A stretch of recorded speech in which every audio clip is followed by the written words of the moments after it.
Assalamualaikum warahmatullahi wabarakatuh. Perkenalkan, saya Kela Vanessa dengan NIM 8601000621. Saya adalah salah satu mahasiswa Universitas Terbuka Palembang, Pokjar, Batu Raja. Hari ini saya akan melakukan sebuah praktikum tentang simbiosis. Simbiosis di sini terbagi menjadi 3, yaitu yang pertama ada simbiosis parasitisme, simbiosis komensalisme, dan simbiosis mutualisme. Tujuan dari praktikum ini yaitu untuk mengidentifikasi ketiga simbiosis tersebut di lingkungan sekitar saya. Alat dan bahan yang digunakan yaitu ada alat tulis, lembar pengamatan, dan lingkungan sekitar.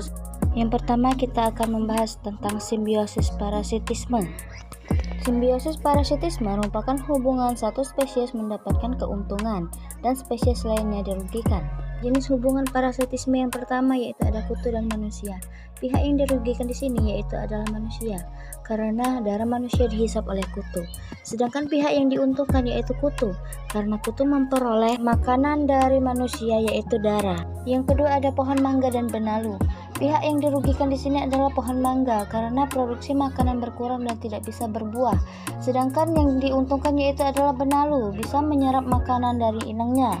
Ketiga ada manusia dan nyamuk. Pihak yang dirugikan di sini adalah manusia, karena darah manusia diisap oleh nyamuk dan dapat juga menyebabkan penularan serta cikungunya. Sedangkan pihak yang diuntungkan di sini adalah nyamuk. Nyamuk bisa memperoleh makanan dari menyisap darah manusia. Yang kedua tentang simbiosis komensalisme. Simbiosis komensalisme merupakan hubungan satu spesies mendapat keuntungan, sementara spesies lain tidak diuntungkan dan tidak pula dirugikan. Jenis hubungan simbiosis komensalisme yang pertama yaitu ada anggrek dan pohon mangga. Yang diuntungkan di sini adalah anggrek karena mendapat tempat tinggi untuk memperoleh cahaya. Sedangkan pohon mangga tidak diuntungkan dan tidak pula dirugikan.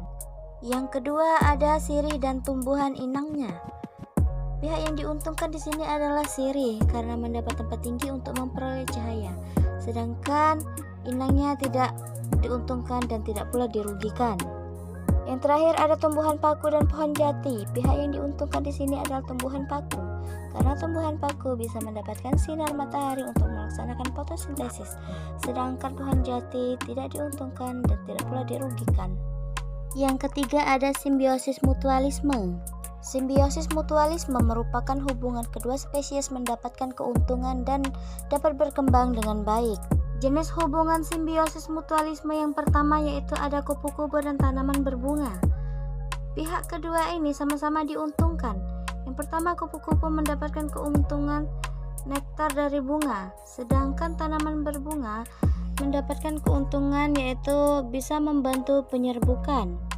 Yang kedua ada semut rangrang dan tumbuhan. Kedua pihak ini sama-sama diuntungkan. Semut rangrang mendapat keuntungan bisa membuang sarang pada tumbuhan, sedangkan tumbuhan mendapat keuntungan bisa melindungi dari serangga hama. Dan yang terakhir itu ada lebah dan bunga. Kedua pihak ini sama-sama diuntungkan. Lebah mendapatkan keuntungan berupa nektar dari bunga, sedangkan bunga mendapat keuntungan bisa melakukan penyerbukan.